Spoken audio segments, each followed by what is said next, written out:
피로다 주의 보혈 능력이 또다 주의 피 믿으오 주의 보혈 그 어린 양의 매우 귀중한 피로다 주의 보혈 능력이 또다 주의 피 믿으오 주의 보혈 그 어린 양의 매우 귀중한 피로다 예수의 흘린 피 날 희게 하오니 귀하고 귀하다 예수의 피밖에 없네 예수의 흘린 피 날 희게 하오니 귀하고 귀하다 예수의 피밖에 없네 나의 죄를 씻기는 예수의 피밖에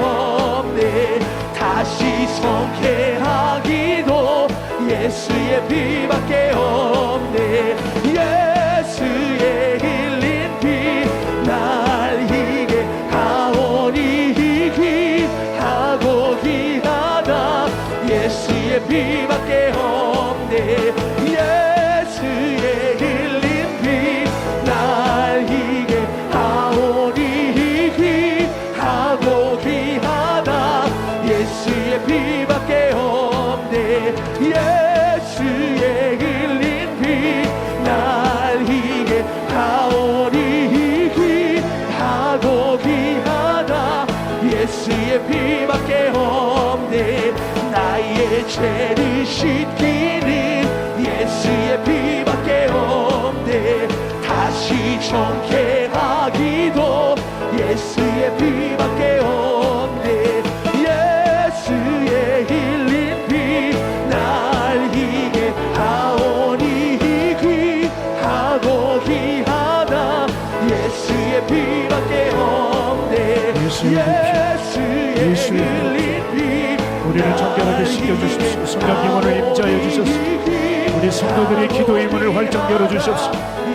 우리 안에 기도를 방해하는 더러운 것들이 떠나가고 성령님께서 친히 역사해 주시는 오늘 뜨거운 영적인 공기가 오늘 이 예배의 온도가 완전히 달라지게 하여 주시옵소서. 주님이 오시면 됩니다. 주님이 우리의 마음을 붙들어 주시면 됩니다. 주님 생명과 능력으로 주님을 따르게 하여 주시옵소서. 오늘 부족한 우리들의 삶을 다시 한번 주님 앞에 드리거나 오늘 주님 온전히 주님을 주답게 올려드립니다. 하나님 오직 주님의 십자가 주님의 말씀과 능력으로 우리를 다시 한번 붙잡아 주시기를 간절히 소망하고 하나님 앞에 하여 주옵소서. 예수의 피밖에 없네 귀하고 귀하다 예수의 피밖에 없네 하나님 우리의 찬양이 무색하지 않도록 우리의 삶에서 예수의 피밖에 없게 하여 주시옵소서. 다시 한번 주님을 향하여 각오하고 그 예수의 피를 찬양하고 그것을 우리의 순종과 헌신으로 받들 수 있도록 우리의 삶을 지켜주셔야 합니다. 이 나약하고 무디고 이 심령 오늘 이 예배를 통하여 흔들어 주시고 깨트려 주시고 다시 말씀하여 주셔서 다시 뜨겁게 다시 새롭게 다시 주님을 주답게 온전히 예배할 수 있게 하여 주시기 원합니다. 이 밤의 주인이신 성령님 친히 말씀하여 주시고 우리의 속사람을 당신의 성품으로 바꿔주시고 그저 우리의 귓전이나 울리고 신앙의 변죽만 건드는 그러한 예배가 아니라 본질을 꿰뚫고 실제로 살려주신 하나님 앞에 살아내는 믿음으로 나아갈 수 있도록 오늘 우리와 함께하여 주셔야 합니다. 주님 우리를 떠나지 말아주시고 오늘도 우리를 붙드시고 지키셔서 나의 자랑 나의 소망 오직 십자가로 귀결시켜 주시고 내 연약함과 실수 가운데서도 주님 우리를 겸손케 하시고 다시 일으켜 주시고 그저 주의 옷자락에만 손을 댈 수 있는 강렬한 믿음으로 어떤 무너진 자리에 어떤 넘어진 자리에 있을지라도 다시 일으켜 회복시켜 주시는 그 하나님의 은혜와 사랑으로 오늘 일어나게 하여 주시옵소서. 주의 은혜가 필요합니다. 예배하신 주의 사랑과 능력을 부어주셔서 당신의 잃어버린 백성들을 붙들어 주시고 양심을 잃어버린 자들에게 순결한 양심을 허락하여 주시고 마귀에게 붙들린 자들을 내쫓아 주시고 성령의 사람이 되게 하여 주시옵시며 우리 이 앞에 있는 천사 같은 이혼 어린이를 비롯해서 아프고 병들어 있는 자녀들을 성령의 불길로 태워주셔서 정경케 하시고 깨끗게 하여 주시옵소서. 실제로 살아 역사하시는 그 하나님의 놀라운 역사가 오늘 이곳에서 체험되어지고 그 체험에 평생이 있지 않으며 그것이 우리의 재산이 되어 하나님 앞에 오늘을 또 살아낼 수 있는 큰 힘 되게 하여 주옵소서. 예배의 시종을 주님께 의탁드리며 살아계신 예수님의 이름으로 기도합니다. 아멘. 주님의 기도 드리겠습니다. 하늘에 계신 우리 아버지, 이름이 거룩히 여김을 받으시오며 나라가 임하옵시며 뜻이 하늘에서 이루어진 것 같이 땅에서도 이루어지이다.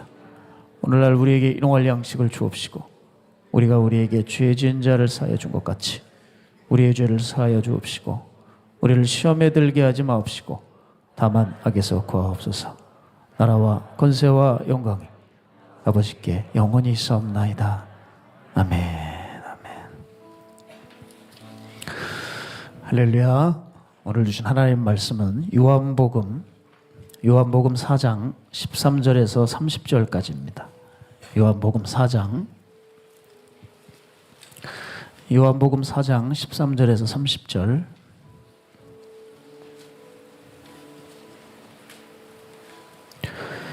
요한복음 4장 13절에서 30절.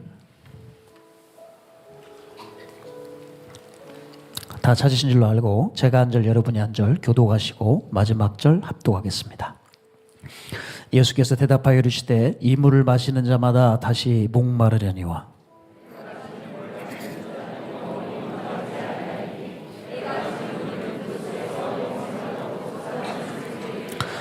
여자가 이르되 주여 그런 물을 내게 주사 목마르지도 않고 또 여기 물 기르러 오지도 않게 하옵소서.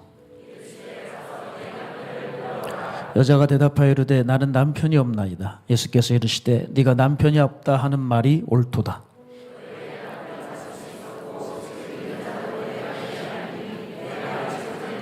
여자가 이르되 주여 내가 보니 선지자로소이다.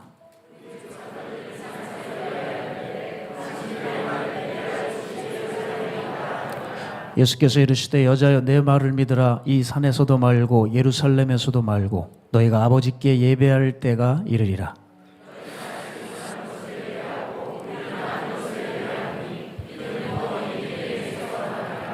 아버지께 참되게 예배하는 자들은 영과 진리로 예배할 때가 오나니 곧 이때라. 아버지께서는 자기에게 이렇게 예배하는 자들을 찾으시느니라.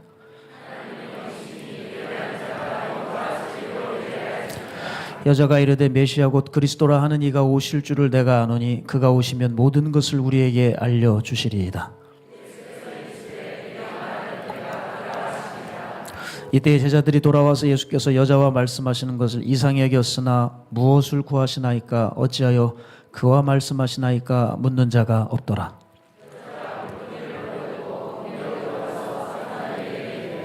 내가 행한 모든 일을 내게 말한 사람을 와서 보라. 이는 그리스도가 아니냐 하니. 함께 읽습니다.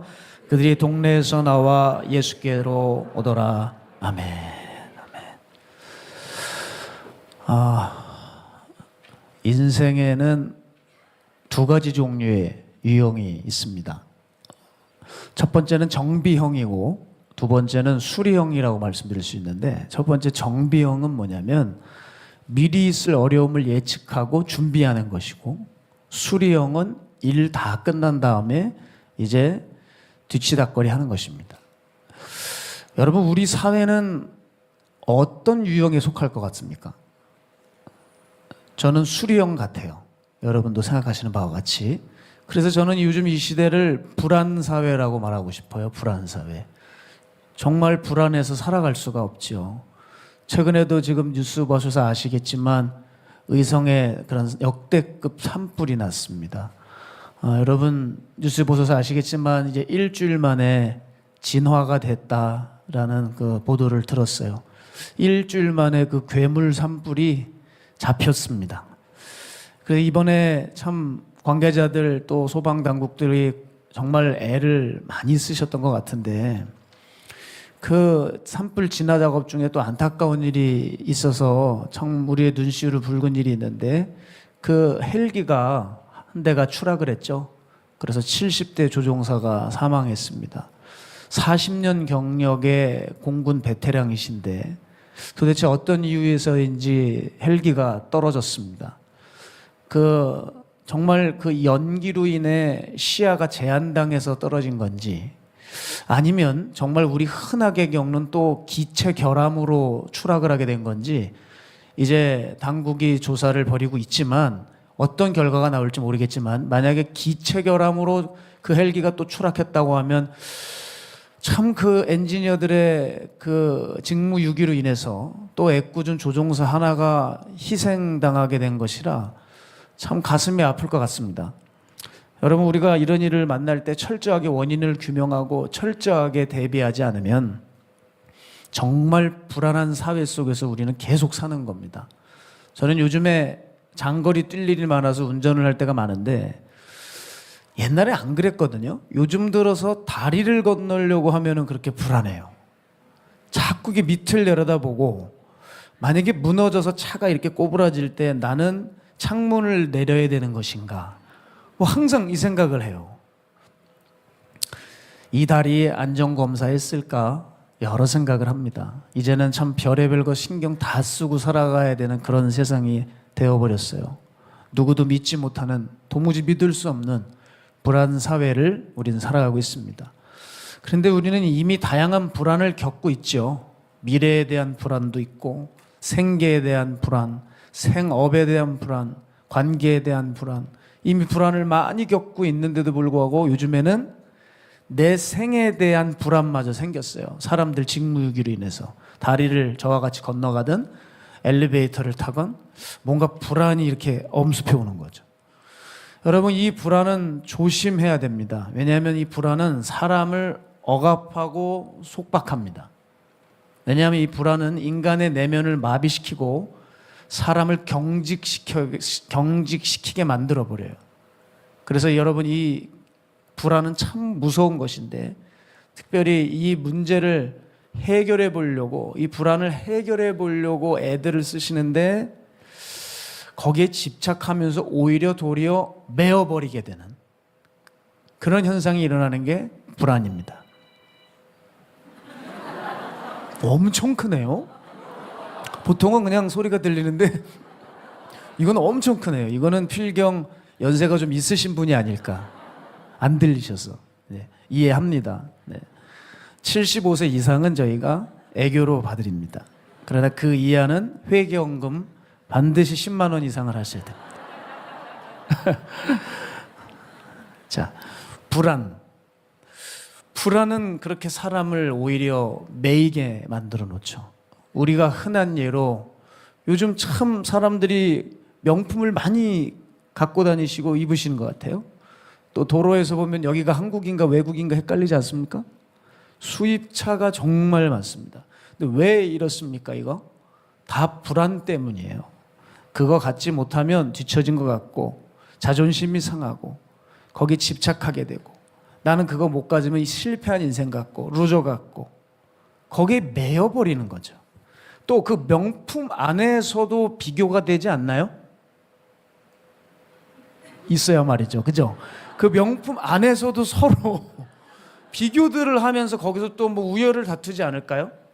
그러면 더 좋은 명품을 못 가지면 불안하는 거예요. 그렇게 해서 계속 붙들려 매여 사는 겁니다. 보세요. 사람들이 자유롭게 선택을 하는 것 같지만 실상은 매여 있어요. 그럼 사람이 구조적으로 강제적으로 매어진 거냐? 아닙니다. 가만히 지켜보면 사람이 자기 욕심 따라 스스로 매어버린 거예요. 자, 그런 의미에서 보면 잘 사는 동네 여러분 혹시 가보셨습니까? 저는 이제 목회를 하다 보니까 한국의 여러 동네를 다니게 되면 참 잘 사는 동네 가면 그 부자들을 보게 됩니다. 참 우리랑은 좀 다른 것 같아요. 진짜 잘 사는 데 보면 뭐가 좀 아우라가 다르고 뭐가 좀 고상하고 좀 그래요. 근데 여러분 그거 아세요? 명품은 두르고 있지만 얼굴은 여러분 근심해요. 그들이 결코 마음이 편하질 않아요. 갑자기 마음이 따뜻해지죠. 네? 그들 중에 스스로 매인 사람들이 많아요. 반면에 표정이 가장 아름다운 곳이 있습니다. 어딘지 아십니까? 노숙인촌입니다. 여기는 무릉도원이에요. 제가 만난 노숙인 중에 한 분이 저에게 이런 얘기를 하셨어요. 이렇게 돗자리에서 반 누워서 손가락으로 이렇게 지나다니는 사람을 가리키며 얘기했어요. 나 저 사람들 이해가 안 가. 왜 저렇게 수고해서 돈 벌려고 하고 저 옷 사 입으려고 하고 차 사려고 하고 집 살려고 하는지 난 도무지 이해 못해. 날 봐요, 날. 난 만사 걱정이 없잖아. 응? 얼마나 편해. 그분 워딩 그대로 해드린 거예요. 자기가 얼마나 편하게 사는지 모른대요. 자기가 가장 행복하대요. 상팔자더라고요. 근데 이 노숙인의 말 속에 중요한 의미가 있어요. 그래도 보면 사람이 가질수록, 가진 개수가 많을수록, 또 누리면 누릴수록 좋은 게 아니라 매이고 잡혀요. 그래서 성경은 자꾸 우리에게 버리라고 강조해요. 버리고 내려놓고 포기하라고. 왜 그러냐면 내가 손해보는 게 아니라 이걸 해보면 사람이 자유로워진다는 거예요. 자, 그런 의미에서 제가 어느 날 간만에 시간이 좀 나서 밀려있는 독서나 좀 공부를 좀 해보려고 가방에 잔뜩 짐을 실어서 카페로 달려갔습니다. 집 앞에 카페로 달려갔는데 자리에 앉았는데 와, 되게 좋더라고요. 나도 이렇게 내가 내 시간, 조금 비록 뭐 적지만 내 시간을 갖고 공부할 수 있는 책을 본다는 사실이 너무 행복해요. 그래서 이 아까운 시간을, 정말 이 귀중한 시간을 집중해서 해야 되겠다 해서 열심히 속도를 내고 있는데 갑자기 그 종업원이 잠시 뒤에 마감하겠습니다 그러더라고요. 이제 1시간 지났는데. 그러니까 저는 이 시간 개념도 없이 제게 시간이 나니까 제가 평소에 하고 싶었던 거를 하려고 달려간 거예요. 근데 1시간, 딱 1시간 지났는데 마감한대요. 얼마나 황당했는지 다시 가방에 책을 집어넣고 다시 들고 이렇게 나오는데 또 하필 황당하게 비가 와요. 여러분, 요즘 비가 정상비가 아니죠? 그 비를 맞아가면서 그 무거운 가방을 들고 다시 집으로 뛰쳐가는데 제가 무슨 생각이 들었냐면, 너 진짜 안심하다. 뭐하러 이렇게 무겁게 해가지고 왔냐. 그냥 할 것만 딱 몇 개 넣어가지고 오지. 그냥 바리바리 다 싸가지고 왔구나. 그렇게 한심하게 저를 꾸짖으면서 저는 이제 집으로 들어갔어요. 제가 무엇을 하건 어디를 가건 필요한 것만 간편하게 들고 가야 한다는 그 진리를 다시 한번 깨달았어요. 여러분, 먼 길 가면 갈수록 미련하게 다 챙기고 가다가는 몸고생 마음고생하게 됩니다. 신앙도 똑같아요. 정말 필요한 거, 주님이 원하시는 것을 하고 가야 돼요. 그걸 해야 돼요. 오랜 금식, 24시간 기도, 수번의 성경 통도 다 좋아요. 다 좋은데 여기에 내 욕심이 서려 있고 내 꿈을 위해서 이거 하고 있다면 본질은 뭔지 아세요?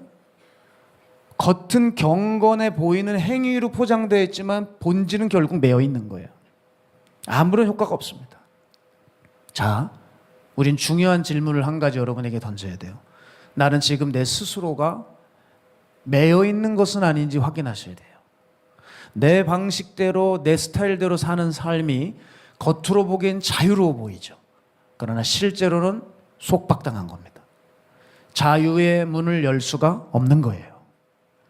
자, 쉬운 예를 들면 새장에 새가 갇혀 있어요. 이 새가 새장을 벗어나려고 날개를 펴고 계속 날면서 위로 올라가요.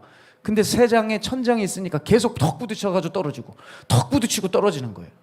포기하지 않고 계속 날개를 펴고 붕 날아가지고 나가려고 애를 씁니다. 그런데 영락 없이 천장에 부딪혀 또 떨어지고 또 떨어져요. 그러다가 이제 날개를 접어버리고 포기하고 주저앉아 버렸어요. 그런데 여러분 그거 아십니까? 문이 계속 열려 있었어요. 단 문이 좀 낮았어요. 그래서 새가 날아오르는 게 아니라 그냥 앞을 보고 걸어서 나가면 새장 밖을 나갈 수 있는 거예요. 그런데 이 새는 날개를 펴서 날면서 그 문을 나가고 싶은 거예요. 그렇게 발버둥 치다가 주저앉아 버린 거예요. 여러분 이게 우리예요. 문이 열려 있어요. 근데 내 방식과 내 고집을 부리다가 주저앉아 버리는 거예요. 이게 우리라니까요. 저는 그래서 이걸 두고 엉뚱한 목마름이다 이렇게 표현하고 싶어요. 쓸데없는 거에 시간 걸고 이름 걸고 힘 걸고 목숨 거는 거예요.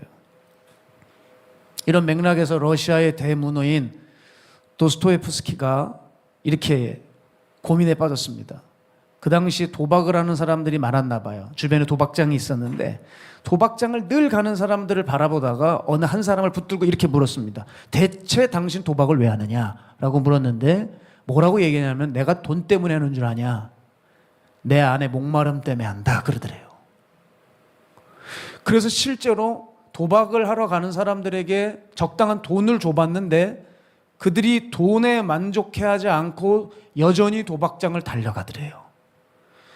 도스토옙스키가 깨닫는 거예요. 돈을 따는 것이 이들에게 목적이 아니라 그들 안에 헛헛한 마음을 달래기 위해서 저 터진 웅덩이를 파고 있다는 사실을 깨달은 거죠. 여러분 최근에도 젊은이들 사이에 도박 문제가 심각합니다. 청소년들이 불법 사이트에 들어가서 부모님들의 돈을 날려버리는 일이 비일비재한데 여러분들 주민번호 잘 간수하셔야 되겠습니다. 예? 그런데 이 청소년들이 정말 돈을 벌려고 이거를 할까? 물론 그런 애들도 있겠죠. 가난한 애들은. 그런데 애들 중에서 보면 마음이 외롭고 헛헛하고 마음 둘 것이 없어서 거길 기웃대는 애들도 많다는 거예요. 게다가 요즘은 호텔 안에도 클럽이 있다면서요. 거기 가서도 몸 흔들고 놀라고. 근데 여러분 그들이 그렇게 흥청망청 노는 이유가 뭐냐면 춤 실력을 키우려고 하는 것 그것도 있겠지만 꽤 많은 이들이 삶의 긴장과 불안을 해소하지 못해서 그걸 잊으려고 가서 술 퍼먹고 흔든다는 거예요. 그러니까 사람들이 지금 어떤 목마름을 가지고 있냐? 엉뚱한 목마름을 향해서 가고 자기의 결핍을 채우려고 한다는 거예요. 그러니까 저는 처음에 이런 사람들 만나면 되게 한심하게 여겼거든요. 근데 시간이 가면 갈수록 달라지고 있어요. 제 어떤 사람들 바라보는 태도가. 상대방의 삶을 살아보지 않고서 함부로 평가할 수 없겠구나라는 생각을 해요. 그들도 그들 나름대로 자기의 삶의 무게를 해결해 보려고 이것저것에 손을 댄 것뿐이죠. 그런데 더 매이고 더 갇히고 더 속박당하는 거예요. 자, 그런 의미에서 저는 교회가 이 일에 책임의식을 좀 가져야 된다고 생각해요. 삶에 마음 둘 곳 없고 기댈 곳 없고 지치고 가란 영혼들에게 생수를 좀 대접을 해야 되는데 교회가 그걸 제공해 주지 못해서 참 송구스럽고 또 이 시대의 목회자로서 어떻게 영혼들을 섬겨야 될까 참 고민에 빠졌습니다. 자, 현대인들이 이것저것에 붙들리고 들러붙어서 고통당하고 있을 때 교회는 서둘러 예수님을 보여주고 예수님의 말씀이 가르침이 이 문제의 솔루션인 것을 자신 있게 제시해 줘야 됩니다. 여러분 교회는 예수님을 실제로 보여줘야 돼요. 근데 예수님을 설명하는 사람만 많은 게 문제예요. 불을 보여줘야 돼요. 근데 불을 설명하고 가르치는 거예요. 여기에 문제가 있다. 그래서 제가 지금까지 늘 강조했던 것이 뭐냐면 교회가 교회의 맛을 잃으면 안 된다는 거예요. 기독교가 기독교 맛을 잃어서는 안 된다. 여러분 제가 지난주도 말씀드렸지만 그 기도원에서 나타났던 그 놀라운 영성들 그게 지금 보여져야 돼요. 왜 그 당시엔 그게 있었고 왜 그 당시엔 그렇게 많은 사람들이 교회에 유입되었을까? 바로 그 당시에는 교회가 교회의 맛을 냈기 때문에 사람들이 그 맛을 보고 싶어서 교회에 달려왔지만 이제는 그 맛이 없기 때문에 안 오는 거예요. 기독교만이 낼 수 있는 그 맛을 반드시 내야 이것을 가지고 세상을 설득할 수 있고 기독교가 매력적인 종교로 바뀌어지는 거예요.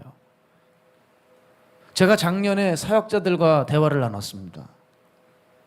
햄버거 가게 얘기를 해줬어요. 햄버거 가게가 겉은 근사하게 차려놨는데 수제버거를 파는 곳인데 야, 문을 안 열어 그랬어요.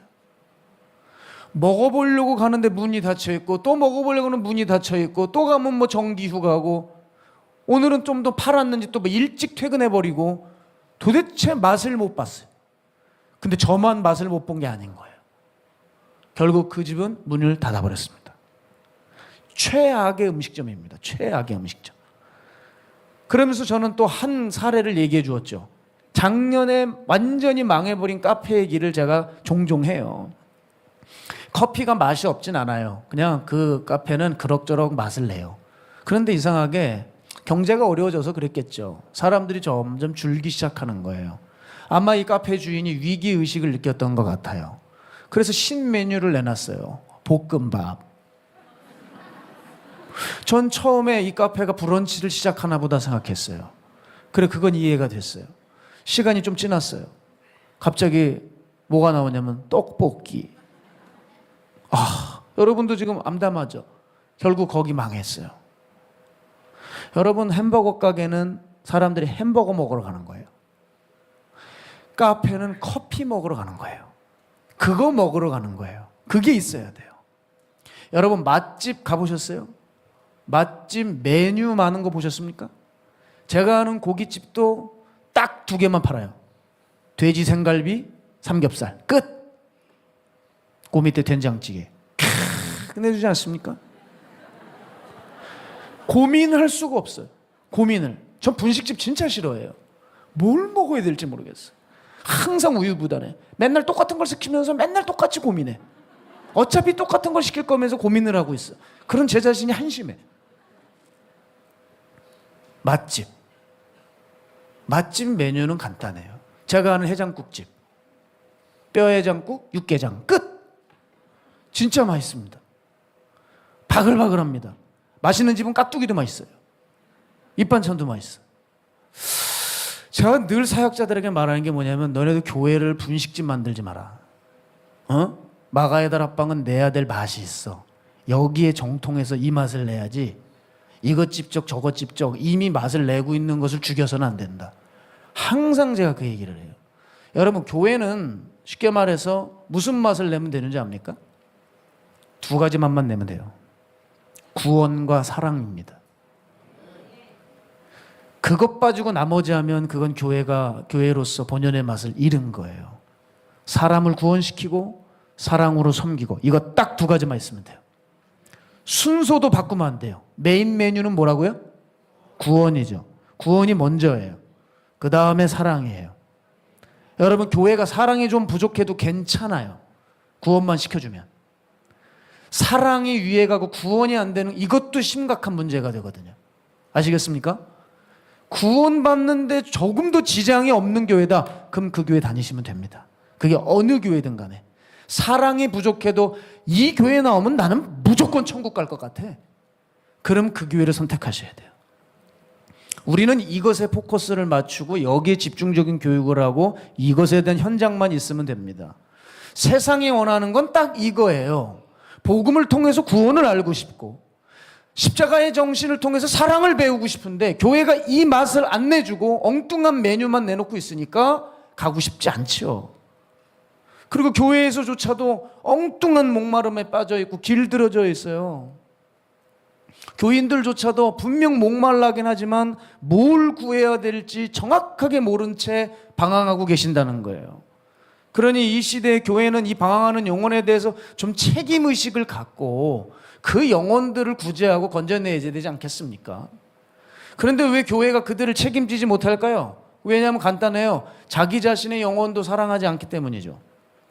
내 영혼도 사랑을 안 하니까 죄 가운데 살고 세상의 것이 막 들어가도록 내버려 두는 거죠. 내 영혼을 사랑한다면 그거 막 방치해 두겠습니까? 나 자신을 세상에 들어오도록? 그럴 리가 없지 않겠습니까? 열정은 고사하고 하나님에 대한 마음이 없으니까 사람들이 교회에서도 하나님 만날 수가 없는 거예요. 보세요. 내가 경험해야 돼요. 내가 하나님 만나야 돼요. 맞습니까? 그래야지 사람들에게 하나님을 얘기해주고, 그래야지 복음의 능력, 예배의 능력을 강조할 거 아닙니까? 나도 복음을 만난 적이 없고 내가 예배 때 그냥 싱숭맹숭한데 그들에게 뭘 전할 수 있겠어요? 전할 수 있는 거 없죠. 따라서 여러분, 이 예배가 얼마나 중요하냐면 예배로 오시는 것 자체가 하나님을 만날 수 있는 확률이 확 올라가는 겁니다.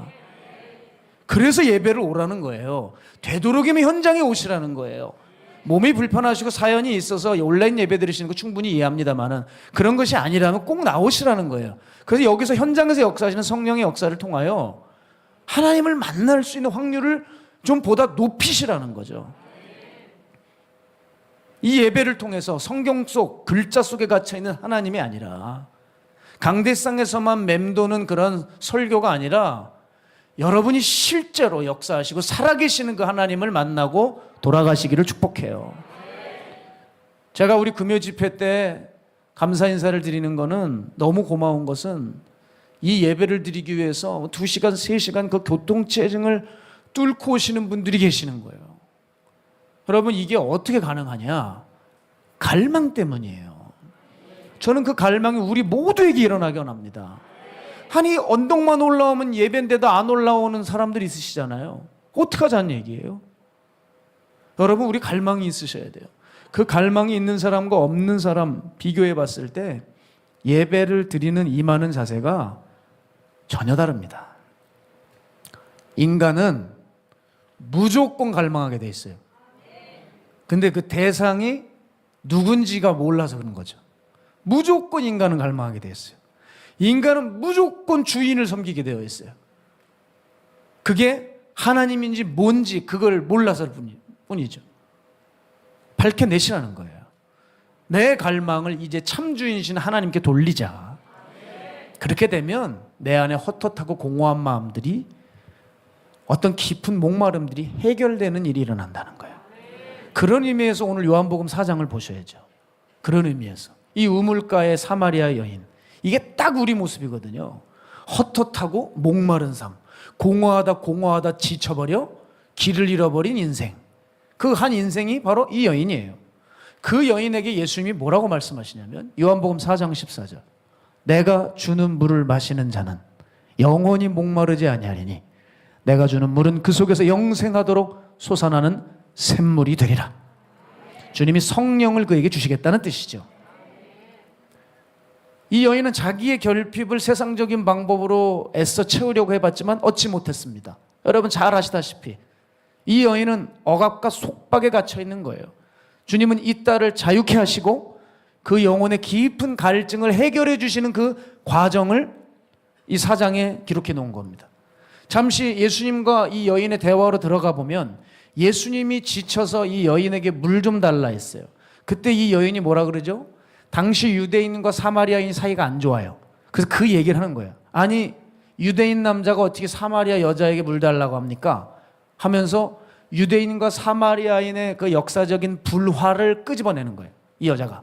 그럴 때 주님의 태도가 뭐 어떤 줄 아세요? 하나도 대응하지 않으셨다는 거예요. 당신이 뭔데 나보고 물 달라 그래요? 이런 뜻인데 거기에 대해서 조금도 이런 방구하지 않으시고 전혀 반응을 하지 않는 거예요. 만약 여러분들 같으면, 한국 사람들 참 말다툼에서 지는 거 싫어하잖아요. 그죠? 요즘은 보험회사가 잘 해줘서 망정이지, 예전에는요, 저 어렸을 때만 해도 사고 한 번 나잖아요. 거리에서 아침에 싸웠는데 저녁 때까지 싸워요. 말다툼 지는 거 얼마나 싫어하고 논쟁 좋아하는 사람들 얼마나 많습니까? 여러 말로 옥신각신할 수 있는데 예수님은 이런 방과하지 않으시고 어떻게 하시는 줄 아세요?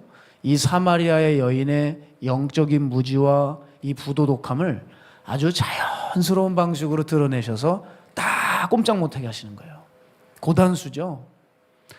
예수님이 하신 말씀에서 잘 알 수 있어요. 네가 물 좀 달라는 내가 누군 줄 알았다면 넌 나에게 물을 줬을 것이다. 이 말씀 하나를 던져서 이 여인의 영적으로 얼마나 무지한 상태를 드러내 주셨고, 두 번째는 네 남편을 데려와라. 여자가 어찌고 저찌고 얘기하니까 네 남편이 옳다 하는 말이 옳다.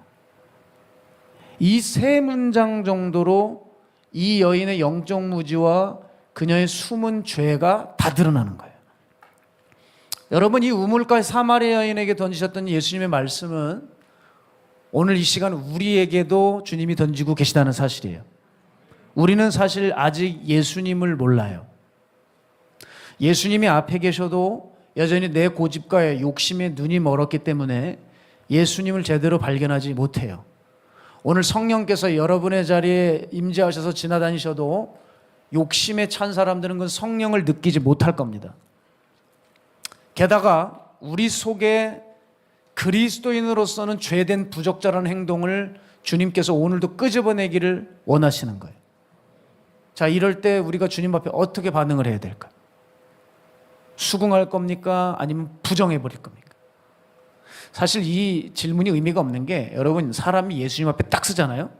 그러면 그냥 그 죄를 인정할 수밖에 없어요. 심판대 앞에 서면 변명할 여지가 없어요. 주님의 눈을 보는 순간 고개가 떨어지고 내가 어디로 가게 될지 알게 돼요. 이 여자가 예수님 앞에 진짜 직면하자 자기 죄를 인정할 수밖에 없었어요. 네 남편을 불러오라. 그 한마디에 뭔 얘기인지 다 아는 거예요. 그냥 나는 완전히 다 스캔 당했구나. 난 다 완전히 파헤쳐졌구나. 네 남편을 데려오라. 그 한마디에 다 아는 거예요. 저는 남편이 없는데요. 네 말이 맞다. 네 말이 맞다. 하면서 그냥 완전히 깨갱하게 되는 거예요. 그런데 여러분, 이 대화 속에서 이 여자가 뭘 경험하는 줄 아십니까? 어느새 잃어버린 영적 갈망이 살아나는 거예요. 그걸 어디서 파악할 수 있냐면, 이 여자가 남편 얘기가 마치고 나서 예수님께 질문을 하는데 무슨 질문을 해요? 예배에 대한 질문을 하잖아요. 20절 보면 우리 조상들은 이 산에서 예배하였는데 당신들의 말은 예배할 곳이 예루살렘에 있다 하더이다. 이 여인이 남편 얘기가 마치자마자 영적 세포들이 깨어나면서 이 예배에 대한 관심이 올라오고 있어요. 근데 처음은 아니었거든요. 처음에 예수님 그러셨죠. 내가 네게 생수를 주겠다 했는데 어떻게 됩니까? 당신이 야곱보다 큽니까? 이렇게 따져 물었고, 예수님이 영생하도록 하는 샘물을 네게 주겠다 그랬더니 이 여인이 또 뭐라 그래요? 그거 좀 주세요. 내가 물 길어오려고 여기까지 와가지고 수고하지 않도록 그 물 좀 빨리 주세요. 마르지 않는 그 물 좀 주세요. 여기 우물에 안 오게. 이따위 말을 했단 말이에요. 그러니까 예수님이 하시는 말씀이 도무지 이 여인은 들리지를 않는 거예요. 그때 예수님이 쓰신 카드가 남편 이야기예요. 아시겠어요? 생수 이야기하다가 갑자기 남편 얘기를 왜 꺼냈을까요? 예수님이 엉뚱하신 게 아니라 이 여자가 이 죄 때문에 영적으로 막혀서 진리를 못 듣는 거예요. 그래서 그 죄를 깨부수려고 남편 얘기를 하시는 겁니다. 여러분, 자신의 죄가 이와 같이 드러나게 되자 예수님이 어떤 분인지 알아차리는 여인을 기억하셔야 돼요. 자, 오늘 그래서 이 여인이 예수님과의 만남을 통해서 이 여인에게서 발견되는 분명한 영적 원리가 있어서 두 가지를 좀 살펴보려고 하는데요. 첫 번째 이야기는 이겁니다. 여러분, 죄가 처리되면 죽은 영적 세포가 다시 살아나게 됩니다. 이게 굉장히 우리에게 희소식이죠. 다른 건 죽으면 살아나질 못해요. 그런데 죄가 처리가 되면 죽어 말라 비틀어진 영적 세포들이 다시 힘을 얻고 일어나요. 제가 이상한 것을 좀 체험을 했어요. 저는 제 삶에 늘 열정이 있었어요. 의욕이 앞서는 거예요. 그리고 뭔가 훈련을 해야 되겠다고 하면 훈련을 정말 하고 싶은 거예요. 뭔가 제 자신을 가만두려고 하지 않는 거예요. 특별히 저에 대해서 그랬어요. 그래서 뭔가 그래서 일을 하게 되면 그냥 대충 하고 끝낸 적이 없는 것 같아요. 뭔가 열정을 다해서 하고, 왜 이렇게 좀 힘들게 살아갈까? 저는 제 자신이 타고난 게 열정이 많은 사람인 줄 알았어요. 근데 그게 아니었어요. 그게 아니었어요. 왜 이렇게 열정이 있었냐면 제가 쉬지 않고 기도했기 때문이더라고요. 저는 늘 산에 올라가 기도를 했거든요. 그런데 그 기도를 하면서 아마 제 안에 있는 죄가 그때그때마다 처리가 됐던 모양이에요. 이게 죄가 처리가 되니까 영적인 세포들이 살아나는 거예요. 그래서 열정이 끊어지질 않는 거예요. 제가 실험해 봤어요. 그러다 기도를 한번 쉬어봤어요. 여러분, 열정이 급감해요. 세상 사람까지 갈 수는 없지만 그냥 영적인 것에 대해서 생각도 안 나는 사람이 되더라고요. 죄가 기도로 인해 처리가 되자 열정이 피어오른다는 중요한 영적 원리를 하셔야 돼요. 이게 이 사마리아 여인에게 주께서 하신 작업입니다. 남편에 대한 질문을 하시면서 그 여인의 영적인 상태를 회복시켜 놓으시는 거죠. 그래서 여러분, 이 가운데 좀 마음이 식어진 분들, 또 마음이 회복이 안 되는 분들, 영적으로 좀 죽어가는 분들 계시다면 꿀팁을 알려드릴게요. 매일 회개 기도를 하세요. 좀 진심으로 해보세요. 신기한 일이 벌어져요. 영적인 갈망이 다시 피어오릅니다. 이 여인이 그게 회복이 되니까 예배에 대해서 궁금해지는 것처럼 우리 안에도 영적인 회복이 일어나게 되면 내 말과 행동과 생각이 달라집니다. 제가 지난주에 제가 어렸을 때부터 작은 기도원에서 은혜 받았던 이야기 말씀드렸죠? 그래도 많이 끄떡거리시네요. 자주 오세요. 우리 교인들 아닙니까? 제가 우리 교인들에게도 자주 오세요라고 얘기를 해야 될 정도니 죽겠습니다. 우리 숲지기들 다 오셨죠? 네? 무조건 필참하셔야 됩니다. 어느 교회 금요철에 보니까 그 목사님이 그 교회 리더들 출석부를 부르시더라고요. 제가 큰 감동을 받았습니다. 그래서 저도 이제 설교 시작 전에 우리 마가이다락방교회 숲지기들을 출석부를 가져와가지고 랜덤으로 좀 한번 불러볼까 한번 그런 생각을 해요. 아니 이분들 이 교회가 우리 교회 집회인데 지금 모든 교회마다 각 교회 금요철에 지금 드리고 있잖아요. 근데 우리 교회는 늘 집회가 많다 보니까 이게 집회 중에 한 주 하는 것 같아요. 그래서 하여간 리더들 맡은 이들은 필참 출석부 불러볼까요? 제가 생각나는 이름들이 몇 있는데 한 10명만 불러볼까요? 손 번쩍 한번 들어보실래요? 살려드릴게요 오늘만. 다음 주에 진짜 해볼까 봐요. 무슨 얘기를 해야 될지 모르겠지만 하여간 지난주에 얘기했구나요. 예. 지난주에 들었던 말씀을 계속 이어가니까 좋네요. 제가 어렸을 때 믿음이 좋았어요. 근데 그 기도원 때문이었는데 그때 참 많은 경험들을 하고 주님을 만나는 일이 있었는데 처음 그 기도원을 갔던 때가 있어요. 자, 제가 처음 올라갔을 때의 기대감과 두 번째 올라갔을 때의 기대감하고 여러분 어디가 더 크다고 생각하세요? 예? 처음이라고 하면 너무 뻔한 얘기고 지금 설교의 맥락상 두 번째 아닙니까? 이해가 안 됐네요. 제 메시지를. 제 메시지 잘못 전했나 보네. 당연히 두 번째죠. 예? 한 번 체험을 하고 나니까 죄가 한 번 처리가 되고 나니까 더 마음의 열정이 와서 개똥이 떼굴떼굴 굴러다니는 그런 골목길이었지만 개똥이 제 신발에 밟혀도 상관이 없이 뛰어 올라가게 되더라니까요. 여러분, 예배는 그렇게 저에게 큰 만족을 주었어요. 죄가 처리가 되니까 그 힘들게 들어오신 많은 영혼들이 해맑게 귀가하시는 모습을 제가 보았어요. 제가 그때 알았어요. 인생에 예배 한번 잘 드리는 게 이렇게 중요하구나. 알찬 예배 한번 집중해서 간절하게 자신을 쏟아드리는 그 예배, 이게 영적으로 우리에게 살아갈 힘을 준다는 거예요. 오늘 예배로 기도로 죄를 처리하십시오. 그러면 여러분 안에 있는 죽은 영적인 세포가 살아납니다.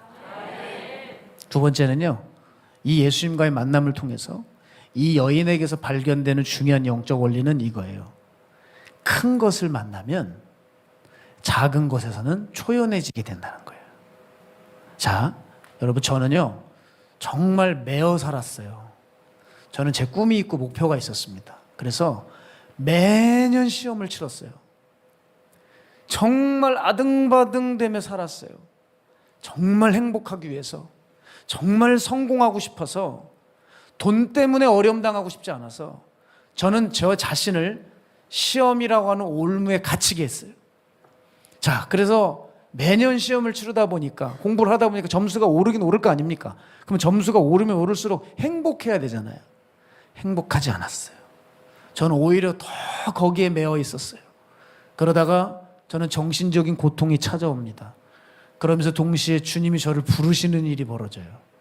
그때 고민하고 막 속으로 갈등하고 있던 어느 날이었습니다. 제가 지난 주일도 말씀드렸던 것 같은데, 저녁에서 어머님과 함께 식탁에서 식사를 마치고 나서 대화를 나누는 가운데 그 대화 속에서 주님이 갑자기 제 눈을 확 열어주셨어요. 네가 원하는 행복이 진정한 행복이 아니고 네가 추구하는 성공이 진정한 성공이 아니라고 주님이 알려주셨어요. 제가 그때 눈이 열렸어요. 여러분, 큰 것을 깨달으니까 그때부터 제가 겪고 있었던 걱정, 근심, 염려, 불안 이런 것들이 한순간에 아무것도 아닌 게 되더라고요.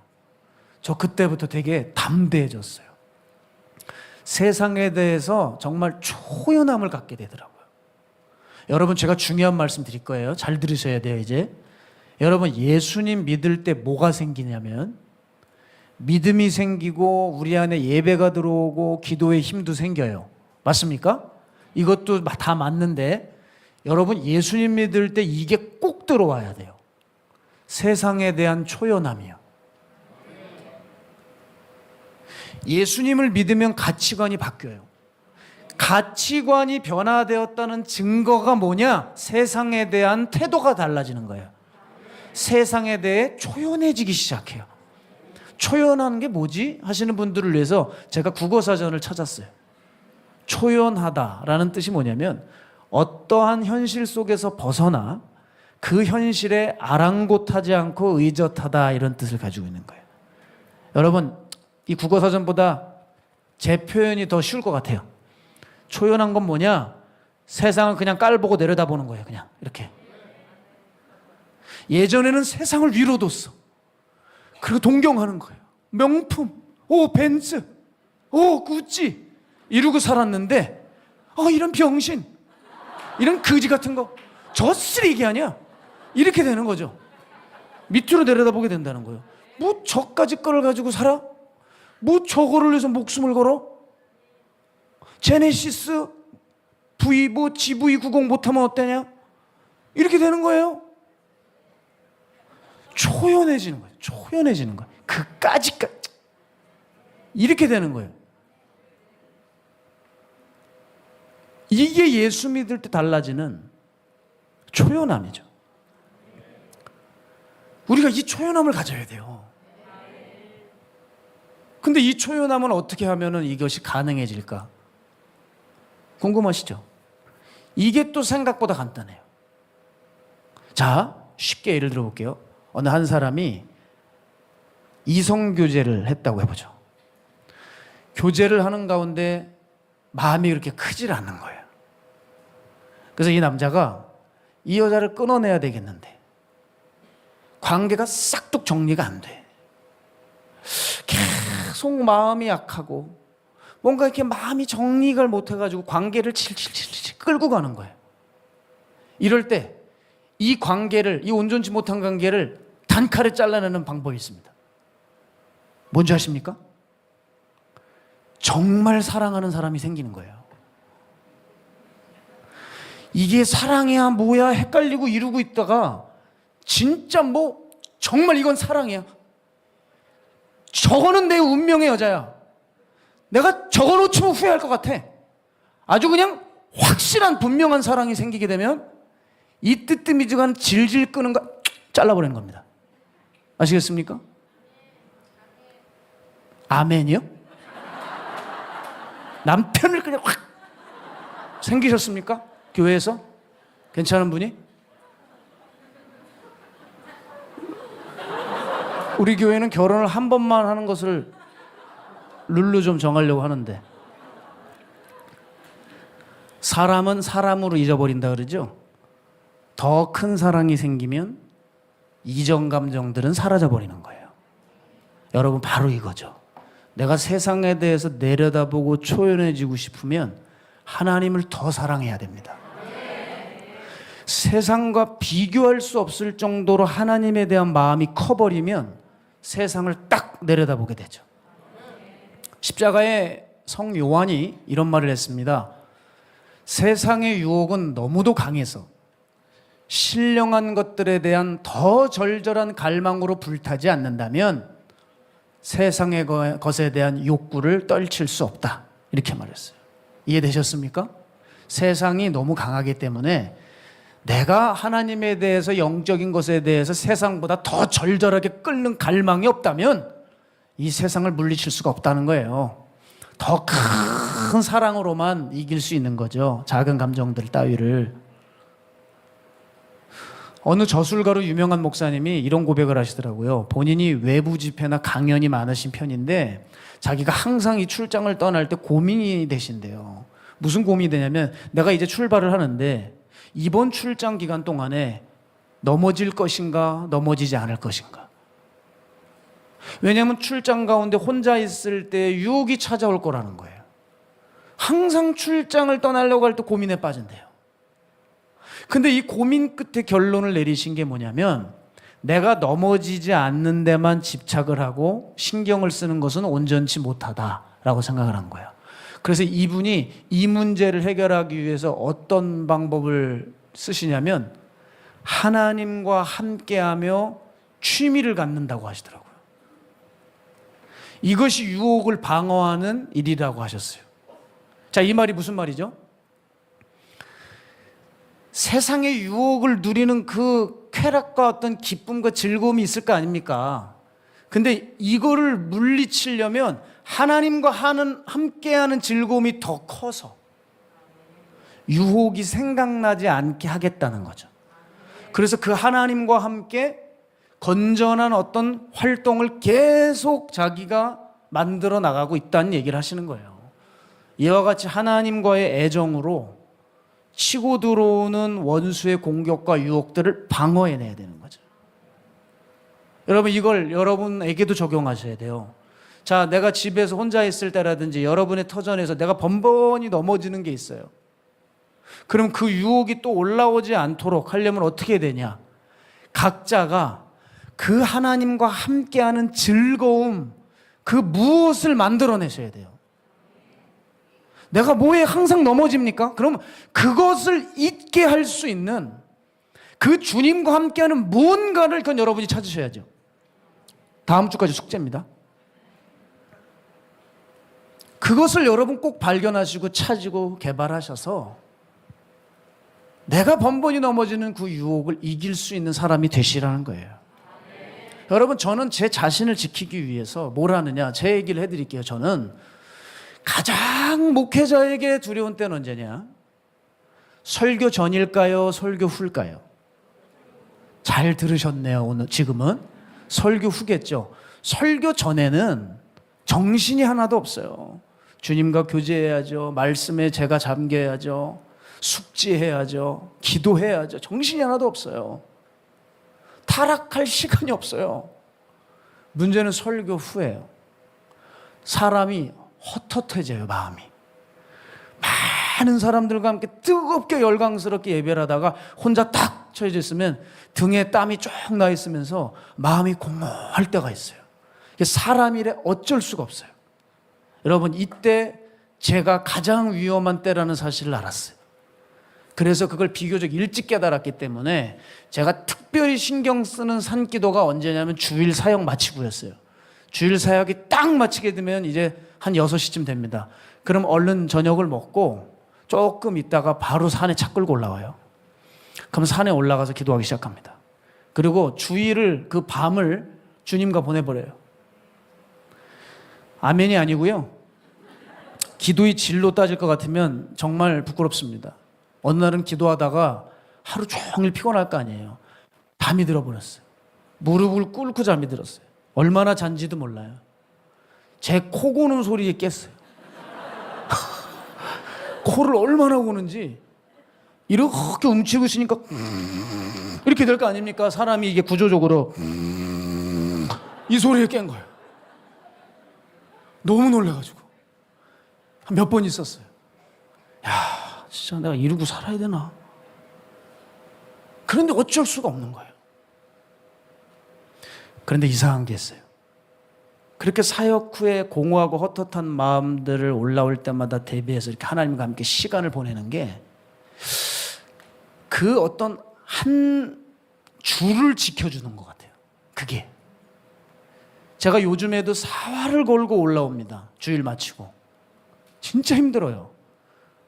확실히 힘들어서 여전히 고개가 이렇게 시계추처럼 흔들리더라고요.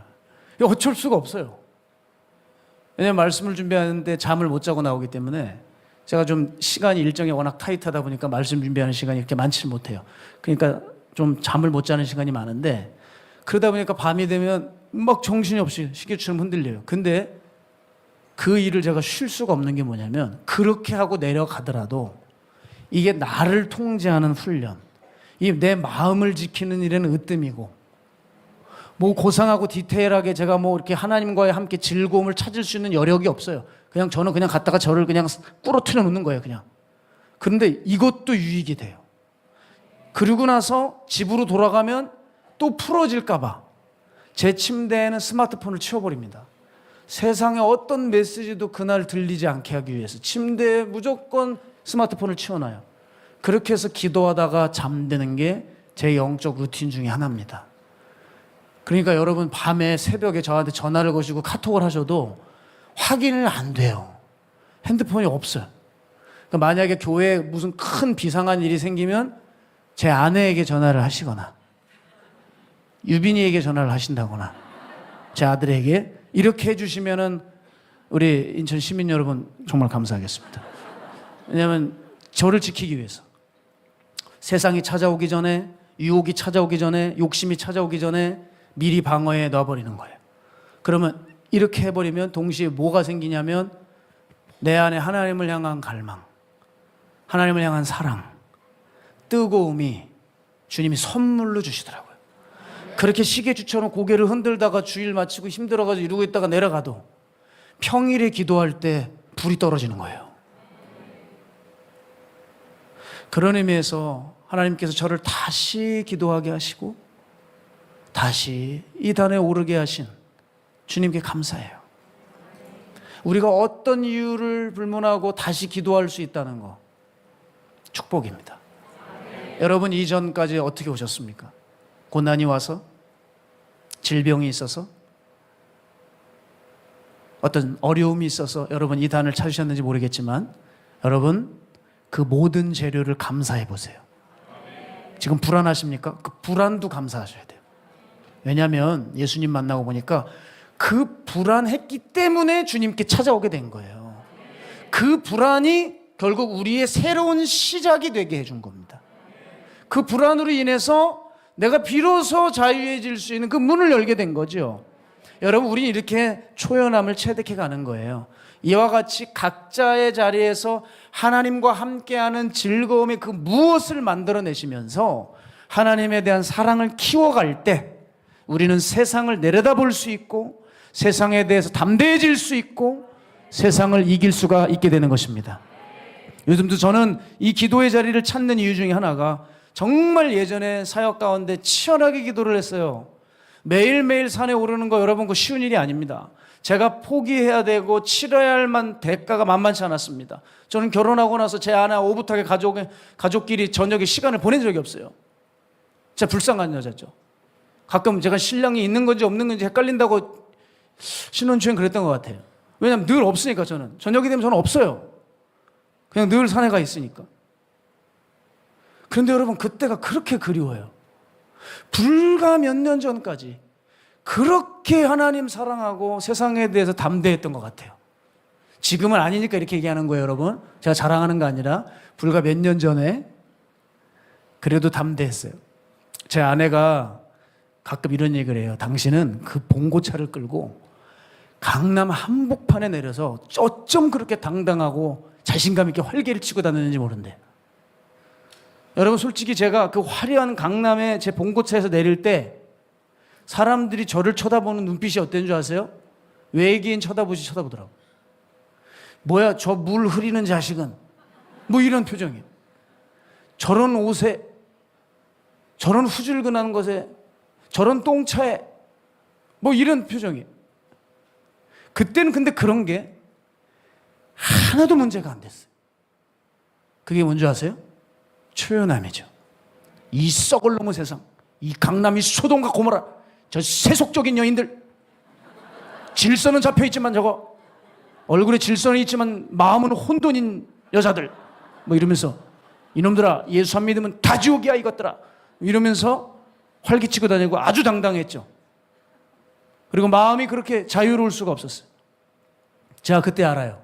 이 초연함이 사람에게 자유를 준다는 것을.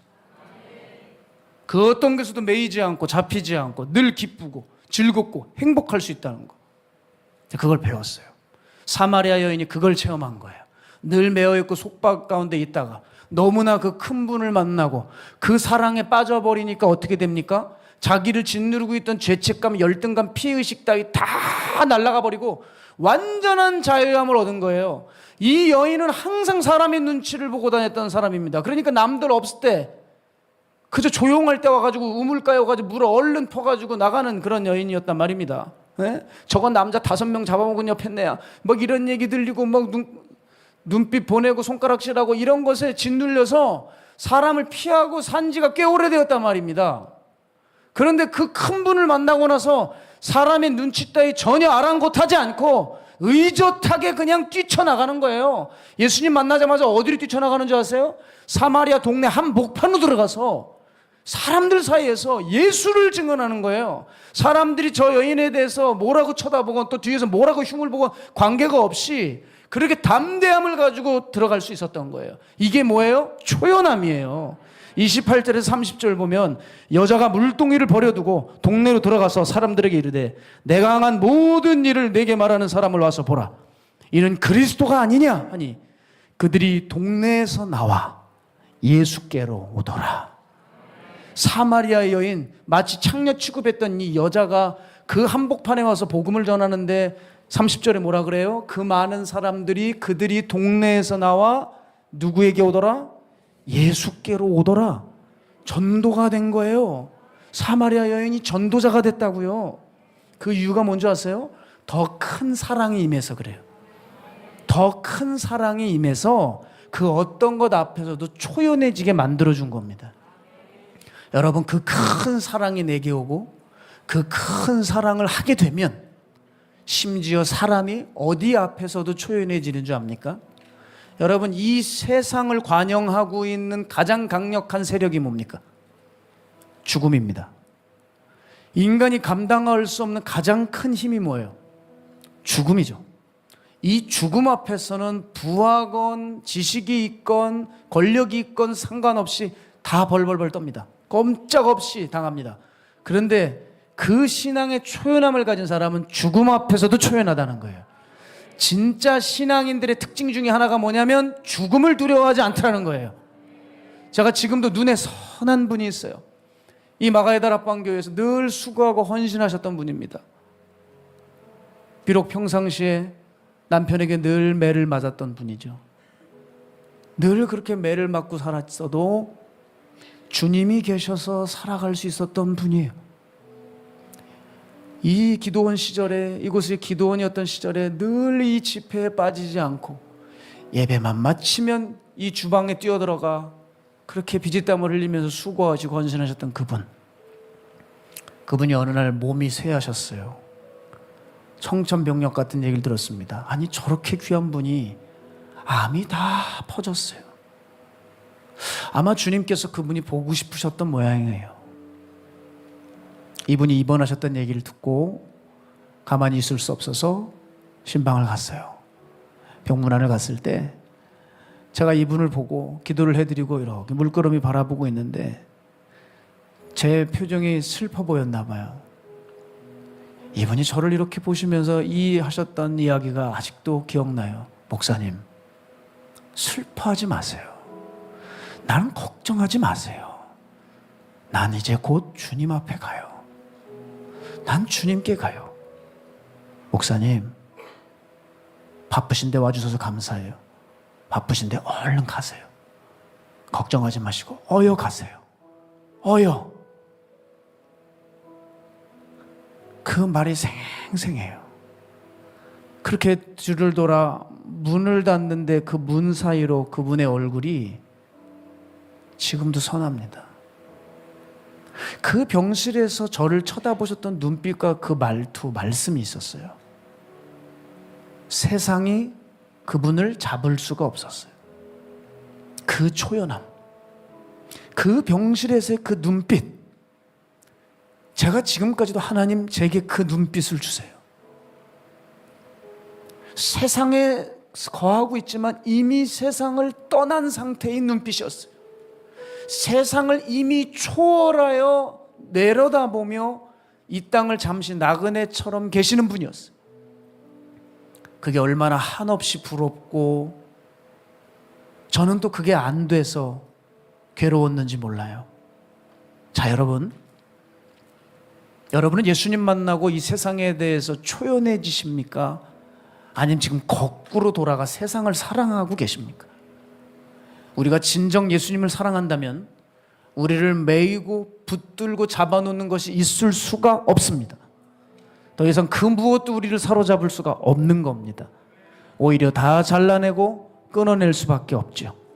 갈릴리의 어부들이 자신의 전부였던 그물을 버렸던 것처럼, 돈이 전부였던 세리장이 자신의 모든 돈을 가난한 자들에게 나눠줬던 것처럼, 밤낮 사람 피해 다니던 강박증 환자였던 이 사마리아 여인이 사람 한복판에서 복음을 전했던 것처럼 우리도 주 예수님 만남으로 이제 우리를 묶고 매여 있는 것으로부터 해방되셔야 됩니다.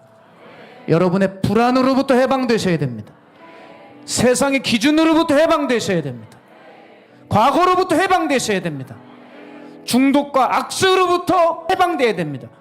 죄악으로부터 해방되어야 됩니다. 갈라디아서 5장 1절 보면 그리스도께서 우리를 자유롭게 하려고 자유를 주셨으니 그러므로 굳건하게 서서 다시는 종의 멍에를 매지 말라. 로마서 6장 18절 죄로부터 해방되어 의에게 종이 되었느니라. 이렇게 비어진 가슴에 오늘 주님의 생수가 우리 안에 부어져야 됩니다. 예수님 말씀 기억하시죠? 내가 주는 물을 마시는 자는 영원히 목마르지 아니하리니 내가 주는 물은 그 속에서 영생하도록 솟는 샘물이 되리라. 오 주님, 내게 생수를 주시옵소서. 성령을 부어주시옵소서. 그래서 예수님이 천국을 버리고 인간이 되신 것처럼 이 땅의 삶에 매이지 않고 담대히 사명을 이루셨던 것처럼, 오 주님, 예수님에게 중요했던 것을 버렸던 것처럼 오늘 나도 주를 위해 버리게 하여 주십시오. 우리도 아버지를 향한 갈망을 그와 같이 주십시오. 천국을 사모하는 갈망을 주십시오. 사명을 향한 갈망을 주십시오. 오 주님, 이 밤에 우리가 초연해지기 원합니다. 이제 초연해짐으로 주님이 주시는 진정한 자유를 누리고 싶사오니 세상을 내려다보게 하옵소서. 세상 앞에 다시 담대하게 하여 주옵소서. 세상 이기게 하여 주옵소서. 우리가 그렇게 기도해야 될 줄 믿습니다. 오늘 우리 안에 그 여인에게 허락하셨던 갈망과 그 사랑이 우리 가운데 물붓듯 부어지시기를 주님의 이름으로 축복합니다. 우리 시간 함께 이 찬양하면서 준비하신 점을 하나님께 봉헌하겠습니다. 우물가의 여인처럼, 우물가의 여인처럼 난 구했네. 헛된 것들이 그때 주님 하신 말씀 내 샘에와 생수를 마셔라. 우물가의 여인처럼 난 구했네. 헛된 것들이 그때 주님 하신 말씀 내 샘에와 생수를 마셔라. 오 주님 채우소서.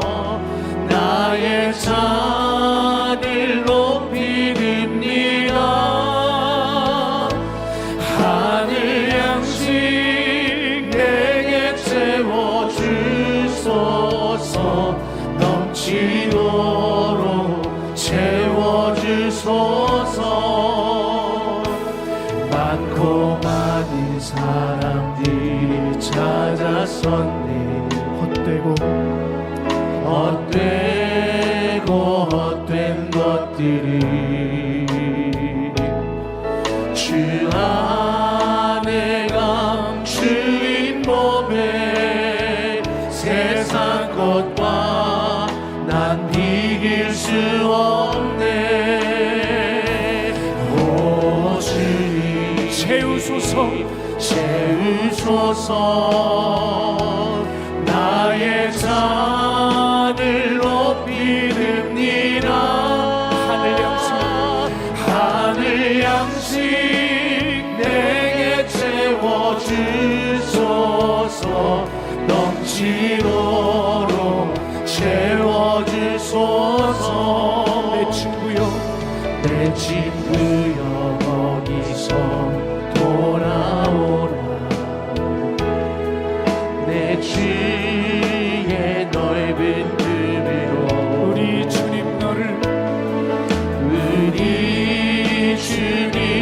너를 반겨 그 넓은 품에 안아주시니. 오 주님 채우소서. 나의 잔을 높이느니라. 하늘 양식 내게 채워주소서. 넘치도록 채워주소서. 오 주님 채우소서. 나의 잔을 높이느니라. 하늘 양식 내게 채워주소서. 넘치도록 채워주소서. 목마른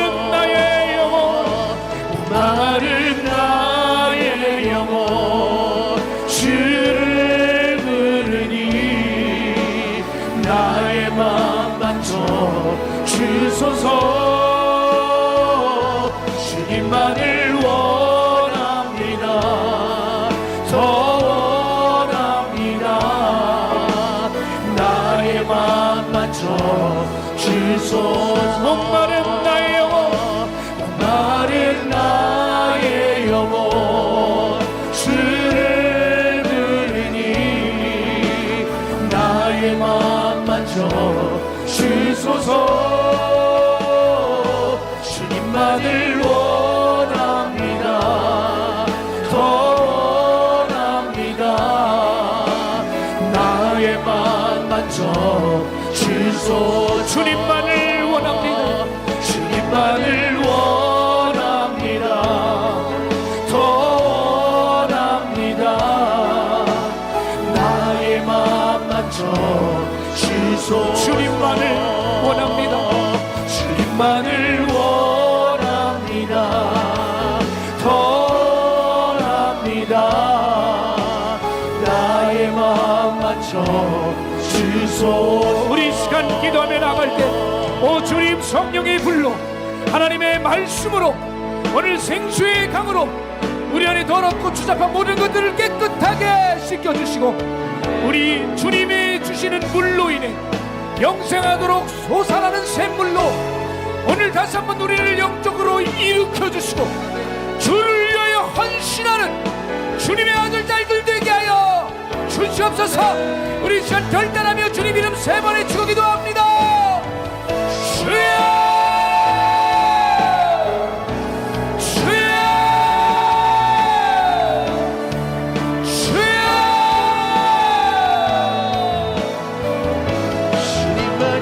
살아계신 아버지 하나님,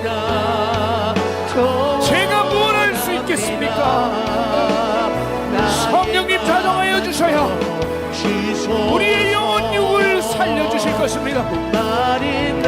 오 주님 오늘 이 밤에 우리 안에 해가를 주십시오.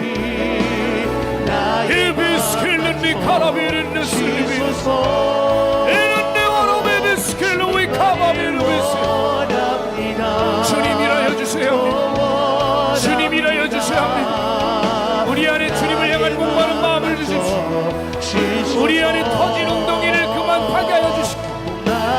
생수의 그런 대신 예수님 앞에 나아갑니다. 에베셀로이 켈레노베르스